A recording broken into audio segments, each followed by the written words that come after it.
for all of us.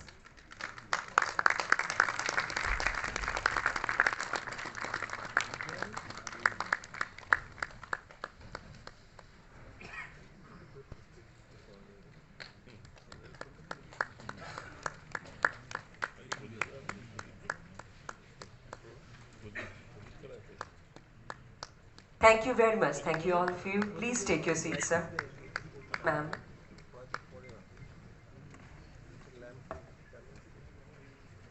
Now you are going to felicitate our dignitaries and panel.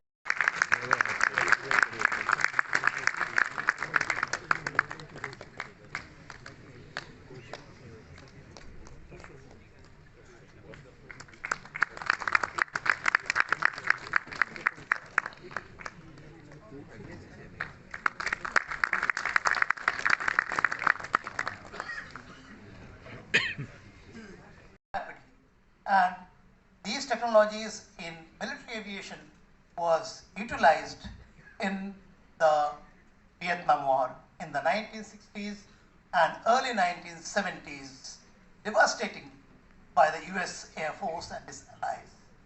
But the US Air Force did not win the war. The willpower, the leadership, and the determination of a small nation like Vietnam or Vietnam, they actually won the day. And the more powerful Air Force in the world lost the battle and ran away from the battle. So that was the third generation. The fourth generation on the technologies in military aviation were used during the Gulf War. A lot of devastation was caused in Iraq and its forces and its people. Thereafter, the fifth generation fighter aircraft technologies are developed. Many countries have mastered these technologies and is given new. That is hacked, and then somebody else's parameters show there, your parameters show somewhere else. The entire management of the patient will be disastrous, right? The doctors will get all wrong information, and that is what happened. The hospital system got hacked and they had to shut down, and it was about 2 weeks before they could resume operations. And now, why is it so important? Because we don't have paper trails these days. It is all digital. The frauds which happen in credit card, in banking transactions. So cyber security is extremely important, and then now with quantum computers, a lot of research going on into quantum computers. I don't know whether they will really become that's going to become a reality. If it becomes, how soon? But once that comes, you see, most of the cryptography algorithms, the encryption algorithms, they rely on prime numbers. Right? So you need to have the key by which you encrypt. And these keys, if you can break the keys, then your security system is gone. So with quantum computers, that will be much easier to break the keys, because it can actually, there are algorithms which can find prime factors of very large numbers. So once that happens, then people have already started working on post-quantum cryptography, how to secure systems when quantum computers come in. So cybersecurity, I mean, there is absolutely no doubt, it's hugely important in every domain, because every domain has gone for digitization and digitalization. So the role is huge. A lot of courses now, our own institute, Indian Statistical Institute, we have a course, MTech in Cryptology and Security. So no doubt about it, cybersecurity has to be there and has to be strengthened. Now with blockchain, for example, that's there in a big way, where you can make transactions much more secure than the normal non-blockchain systems. So these are the technologies where all organizations are investing, and that has to happen. Demographic population. And additionally with this, should we not stop AI research until worldwide regulations are put in place? Hello. To take the second question first, I mean, I already mentioned when I was giving my opening comments that there is a debate that AI funding, research funding should stop for some time before that time should be utilized for putting the regulations in place. But my own sense says that it is like water, it will find its way down. So you cannot stop it. You cannot stop the march of research excellence that is happening in the AI domain. It's an excellent research going on there. So that cannot be stopped. At the same time, government, private sectors, they have to gear up for these regulations. And those are coming in. Accountability. Suppose an automatic vehicle, if there's an accident, who is accountable? Those laws have to be built in. It is not there. But people are aware and people are thinking about it. Both things will come side by side. And what was the first question?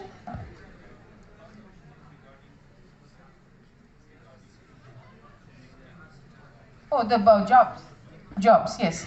A lot of jobs will be under threat. There is no doubt about it. For example, normal programmers.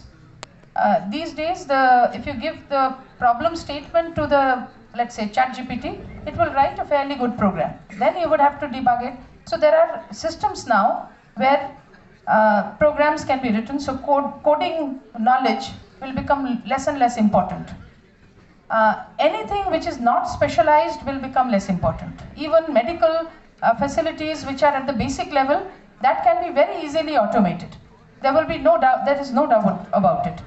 What still we see as difficult to automate is the specialization. There, a lot of human intervention will still be necessary, and therefore the skills nowadays is more about specializing. One has to be very specialized at a very high level, because the basic level in 10, 20 years time, 10, 15 years time, basic level, a lot of things will become automated. We are already seeing a lot of layoffs happening in the industry, but anytime this has happened, some other avenue has opened up in the past. Otherwise, when computers, as Mr. Raha said, when computers were coming in, we were all afraid that all jobs will be gone.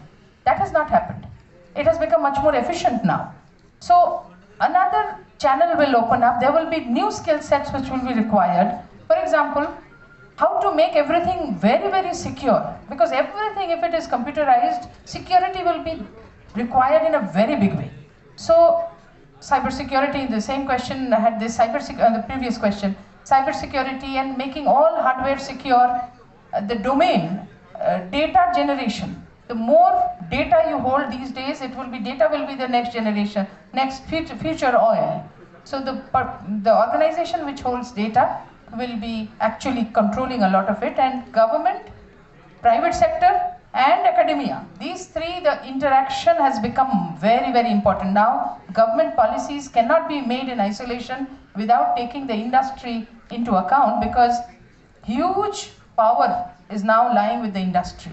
And you can see all the new research developments are coming from the industry now, not from the academia. The OpenAI, the ChatGPT has come in from OpenAI. So all the big giants there, they are now wielding a lot of power, and all policy decisions would need to factor that in a very big way. Yes, I also agree. Probably there will be new job created in different other areas, and people will shift. They have to generate a new skill set, and things like lifelong learning, etc., will come into being, and we have to learn new things in order to cope with the change in technology. So yes, if you please.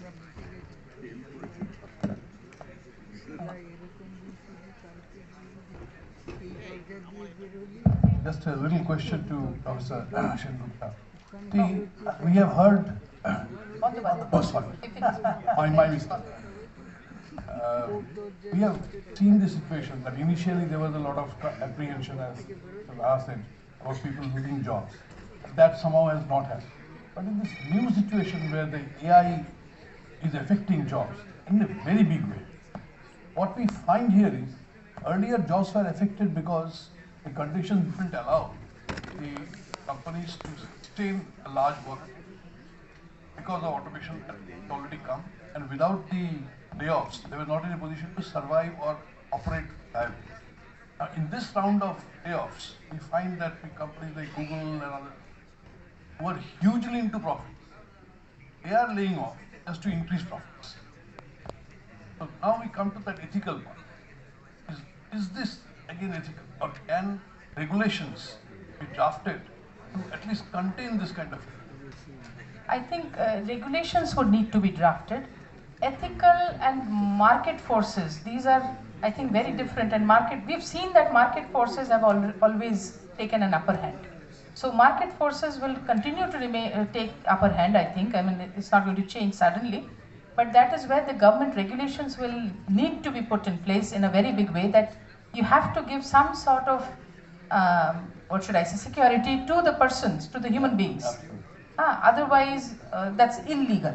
So legality, law has to, I mean, well, people are doing that. I mean, there's a great awareness now worldwide. And in fact, the people who actually developed this new avatar of this ChatGPT and the basic research, they themselves are now divided whether to stop, put regulations and move ahead. And one half feels that no, it's still not as dangerous as we are thinking. It's like you are sort of thinking that it's a snake while it's just a rope.